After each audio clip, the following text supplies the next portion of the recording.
Hello friends, कैसे हैं आप लोग। तो मैं आपका दोस्त अरुण आ गया हूँ आपके अपने चैनल क्राइम एक्स पर। जैसा कि आपको पता है कि डेली जो है सच्ची घटनाओं पर आधारित मैं वीडियो लेकर आता हूँ। तो इसी सिलसिले में आज की दोस्तों जो वीडियो है वो बड़ी सनसनीखेज होने वाली। अभी कुछ दिनों पहले जो पश्चिम बंगाल के जो नवनियुक्त मुख्यमंत्री हैं शुभेंदु अधिकारी, उनके जो पीए हैं चंद्रनाथ रथ, उनकी जो है हत्या हो गई थी। और हत्या के बाद में जो जो पश्चिम बंगाल की राजनीति है वो भी काफ़ी गरमाई थी। तो इसी सिलसिले में जो है शुभेंदु अधिकारी, उन्होंने भी इस चीज़ की कसम खाई थी कि इस केस को जितनी जल्दी होगा इस केस का वो खुलासा कराएँगे। तो अब दोस्तों इस से रिलेटेड आज का जो वीडियो है, इसमें जो है 3 गिरफ्तारियाँ हुई हैं। तो चलिए मैं आपको पूरा वीडियो जो है इस विस्तार से घटना के बारे में बताता हूँ कि आज इसमें क्या घटनाक्रम हुआ है। तो दोस्तों ये जो घटना है, ये घटना हुई थी 6 मई की रात को नॉर्थ परगना 24 परगना के जो मध्यग्राम इलाका है, वहाँ पर जो शुभेंदु अधिकारी के जो पीए थे चंद्रनाथ रथ, उनकी जो है सुनियोजित तरीके से उनके एसयूवी कार को रोका गया था और उस पर गोलियाँ बरसाकर उनकी जो है हत्या कर दी गई थी।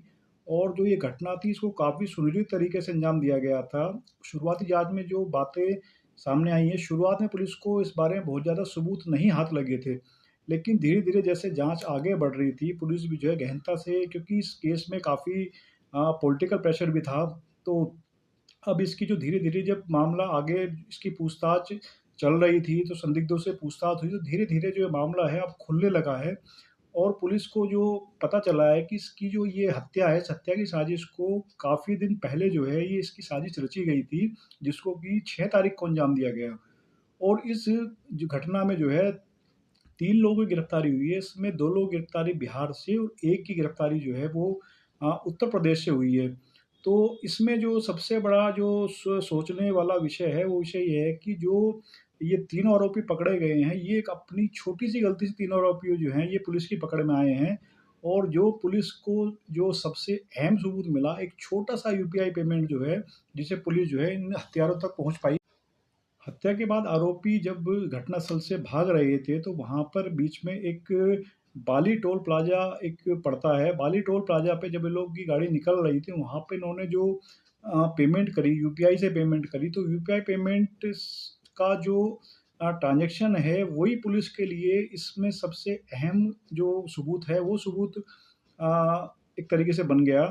उस यूपीआई ट्रांज़ैक्शन से रिलेटेड जो मोबाइल नंबर लिंक था, उसी मोबाइल नंबर के सहारे पुलिस जो है इन आरोपियों तक पहुँच पाई और तब इन आरोपियों को जो है गिरफ्तार किया गया। जैसे ही पुलिस इस मोबाइल नंबर को ट्रैक करती है, तो उसके बाद जो विशेष टीम है वो जाकर जब इसकी लोकेशन को देखते हैं, तो वो बिहार के बक्सर से एक आरोपी मयंक राज मिश्रा और दूसरा आरोपी विक्की मौर्य, इनको हिरासत में लिया जाता है। और वहीं जो तीसरा आरोपी होता है राज सिंह, उसका नाम राज सिंह बताया जा रहा है, उसको उत्तर प्रदेश के बलिया से पकड़ा जाता है। रविवार को जो सीआईडी अधिकारी जो हैं, उन तीनों से लंबी पूछताछ की गई। और पूछताछ के बाद जो है मध्यगांव पुलिस ने उन्हें औपचारिक रूप से अरेस्ट किया। पहले उनसे जो है पूरा उनका जो मोटिव था वो उसको जानने की कोशिश की गई। उसके बाद उन तीनों को जो है औपचारिक रूप से गिरफ्तार किया जाता है। अधिकारियों का मानना है कि ये तीनों जो हैं ये बाहर से बुलाए गए पेशेवर शूटर थे। ये डायरेक्टली इसका जो मास्टरमाइंड है, वो मास्टरमाइंड अभी तक पुलिस की पकड़ से बाहर है। और जो इनका नेटवर्क है और जो इनके संपर्क हैं, उसकी भी जाँच की जा रही है। इस पूरे के पूरे मामले में जो सीसीटीवी फुटेज है, उसने सबसे अहम भूमिका निभाई है। ब बाली टोल प्लाज़ा पर लगा जो हाई डेफ़िनेशन कैमरा है, वो कैमरे में आरोपियों की जो कार है और उसमें जो बैठे लोग हैं, उनकी तस्वीरें कैद हो जाती हैं। क्योंकि आजकल जो टोल प्लाज़ा वगैरह पे जो टे कैमरे लगे थे, हाई डेफ़िनेशन कैमरे होते हैं, काफ़ी स्पीड से जो है वो नंबर, कार के नंबर को या उसमें जो लोग बैठे हुए हैं, उनकी पिक्चर को कैप्चर करते हैं। तो इसी सीसीटीवी फुटेज की मदद से पुलिस ने जो है उस कार की पहचान करी। जाँच में सामने ये भी आया है कि हमले में इस्तेमाल की गई सिल्वर रंग की हैचबैक कार असली नहीं थी, बल्कि इसको ये क्लोन व्हीकल था। यानी कि उस पर एक जो है फर्जी नंबर प्लेट लगाई गई थी। इससे साफ हुआ कि जो पुलिस है, पुलिस को भ्रमित करने की भी इन आरोपियों ने पूरी तैयारी की हुई थी। इसकी पूरे प्लान्स के साथ में ये लोग जो है इस हत्या को अंजाम दिया गया है। ये सडनली करा हुआ का एक तरीके से कह सकते हैं कि एकदम से करा हुआ कांड नहीं है। इसको प्रॉपर सुनियोजित तरीके से सोच-विचार के बाद में जो है इस घटना को अंजाम दिया गया। खैर अब धीरे-धीरे जो है इसकी जो परत दर परत हैं वो खुलती जा रही है। जाँच में ये भी सामने आया है कि इस कार पे जो नंबर प्लेट इस्तेमाल किया गया है, वो नंबर प्लेट सिलीगुड़ी की एक असली कार के नंबर से मेल खाता है। और पुलिस का दावा ये भी है कि आरोपियों ने ऑनलाइन सेल जो है पोर्टल से कार की तस्वीर जो है वो हासिल करी थी और उसी के आधार पर इन्होंने नकली नंबर प्लेट तैयार की। तो अब आप देखिए ये लोग कितने शातिर थे। इन्होंने जो है कार की जो एक कार सेल की जो वेबसाइट होती है वहाँ से ये जो कार है उस एक का जो असली कार थी उस कार को देखा, उस कार का नंबर था उसकी इन्होंने नंबर प्लेट तैयार कराई। इस तरह से तकनीकी चालाकी से ये लोग जो है जाँच एजेंसियों को भी इन्होंने एक तरीके से कह सकते हैं कि चौंका दिया। जो इनका कारनामा था, उस कारनामे को देखकर जो जाँच एजेंसी थी, वो भी एकदम से भौचक्का हो जाती हैं। क्योंकि सडनली अगर एकदम से कोई कार पकड़ में आती है, तो सबसे पहले इस नंबर पर ध्यान जाता है कि जो नंबर है, कार का नंबर क्या है, उस कार के नंबर के आधार पर ही सबसे पहले जो जिसके नंबर पर वो कार दर्ज होती है, जिसके नाम पर, सबसे पहले उसी के ऊपर जो है दबिश दी जाती है। अब आरोपी जो एक गलती है, उस एक गलती ने इनकी पूरी की पूरी योजना पर पानी फेर दिया। यूपीआई ट्रांज़ैक्शन और सीसीटीवी फुटेज इस इन 2 ने सिर्फ़ मिलकर इनके सारे राज़ खोल दिए और ये जो पूरा केस जो है, ये पूरा केस जो है शीशे की तरह साफ़ हो गया। तो इस तरीके से 3 लोग जो हैं, पुलिस की पकड़ में आते हैं। अब इसके बाद में फिर भी जाँच एजेंसियाँ जो हैं क्योंकि अभी जाँच एजेंसियाँ जो इनका असली मास्टरमाइंड है, वहाँ तक नहीं पहुँच पाई हैं। तो मामले की गंभीरता को देखते हुए जो है पश्चिम बंगाल सीआईडी की कई टीमें जो हैं वो उत्तर प्रदेश में और बिहार में डेरा डाले हुए हैं और बिहार में जो और उत्तर प्रदेश में काफ़ी गहनता से इस चीज़ की जाँच करी जा रही है। जाँच एजेंसियाँ अब ये भी पता लगाने जुटी है कि हत्या की सुपारी एक्चुअल में देनी किसने दी थी? इसमें जो है पुलिस को ये भी शक है कि इसमें कोई जो है स्थानीय लोकल प्लानर जो है वो शामिल है जिसके इशारे पर जो है ये हत्या करी गई। यानी कि जो शूटर बाहर से बुलाए गए थे उनको कोई कहीं न कहीं से स्थानीय मदद ज़रूर मिली क्योंकि तभी जब तक स्थानीय मदद नहीं मिलेगी एकदम से इतना बड़ा कदम उठाना या इतना एकदम से शार्प कदम उठाना वो पॉसिबल नहीं होता है। तो सीआईडी अब उन लोगों की जाँच-पहचान करने में जुटी हुई है कि जो इस हत्या की पूरी जिन्होंने इस हत्या की साजिश रची थी।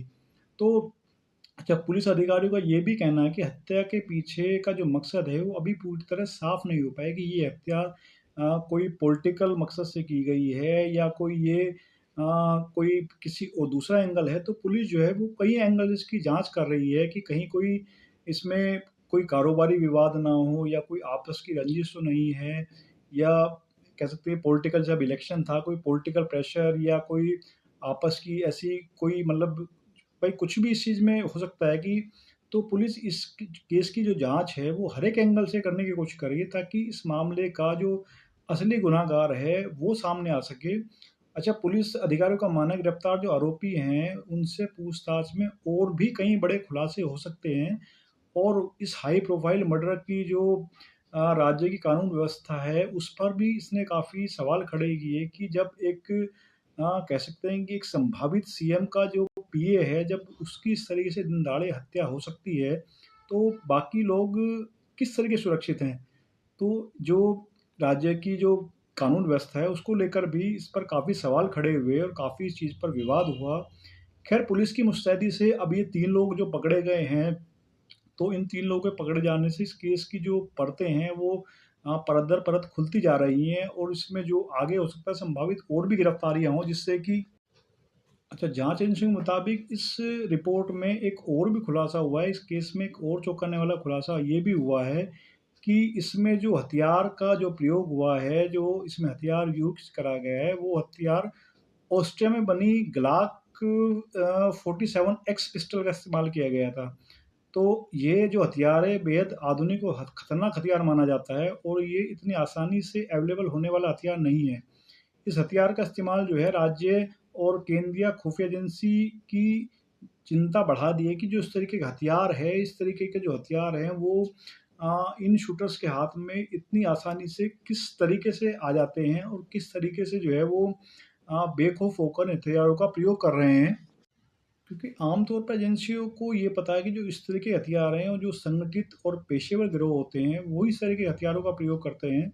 तो जो एजेंसियाँ हैं, वो अब यही पता लगाने में जुटी हैं कि जो हथियार हैं, ये आरोपी तक किस प्रकार से पहुँचे और उनका जो एक्चुअल सोर्स है, वो सोर्स क्या है? इनको ये प्रॉपर जो इस केस का जो असली मास्टरमाइंड है वो कौन है। तो अभी तक पुलिस का जो पूरा फ़ोकस है वो इसी बात पर है कि भई जो एक्चुअल इसका मास्टरमाइंड है इस केस का, उसको गिरफ्तार किया जाए ताकि इसका जो असली मोटो है वो पता किया जा सके। फिलहाल जो तीनों आरोपी हैं वो पुलिस की हिरासत में और उनसे लगातार गहन पूछताछ की जा रही है ताकि इस केस में और भी बड़े खुलासे हो सकें, और भी लोग जो इस केस में शामिल हैं वो सामने आ सकें। सीआईडी का कहना है कि जल्दी इस केस में और भी बड़ी गिरफ्तारियां हो सकती हैं, और जांच एजेंसी ये भी जानने की कोशिश कर रही हैं कि हत्या की जो पूरी साजिश है वो कहाँ पे रची गई थी, उसका जो जो हेडक्वार्टर है साजिश को रचने का वो कहाँ था और उसमें कितने लोग शामिल थे। तो चन्नाक हत्या जो कांड जो है ये सिर्फ एक मर्डर केस नहीं था, बल्कि कह सकते हैं कि जो अंतर्राज्यीय क्राइम नेटवर्क की जांच का मामला बन चुका था, और एक तरीके से जो आने वाले कुछ दिन हैं उस केस में और भी कई बड़े खुलासे होने की संभावना है।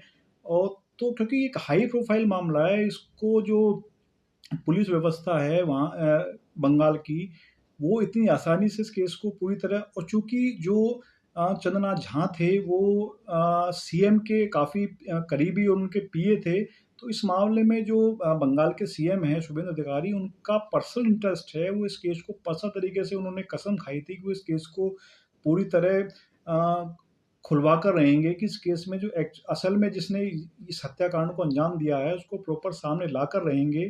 तो उसी सिलसिले में जो है पुलिस जो है काफ़ी एक्टिव होकर इसमें आगे भी आने वाले दिनों में मुस्तैदी से केस पर काम करेगी, और जल्दी हमें हो सकता है कि इसका जो मास्टरमाइंड है वो सामने आ जाए। तो चलिए दोस्तों, आज तक जो इस घटना के बारे में जो न्यूज़ है वो मैंने आपको बता दी है। तो आगे इस घटना के बारे में जो भी कोई अपडेट आता है तो उस पर भी वीडियो बनाकर आपको बता दिया जाएगा कि इसमें आगे क्या अपडेट आया है। तो चलिए दोस्तों, इस वीडियो को यहीं पे समाप्त करते हैं। बाकी अगर वीडियो आपको अच्छा लगा हो तो चैनल को सब्सक्राइब कीजिए, वीडियो को शेयर कीजिए। मिलते हैं नेक्स्ट वीडियो में। थैंक यू सो मच दोस्तों।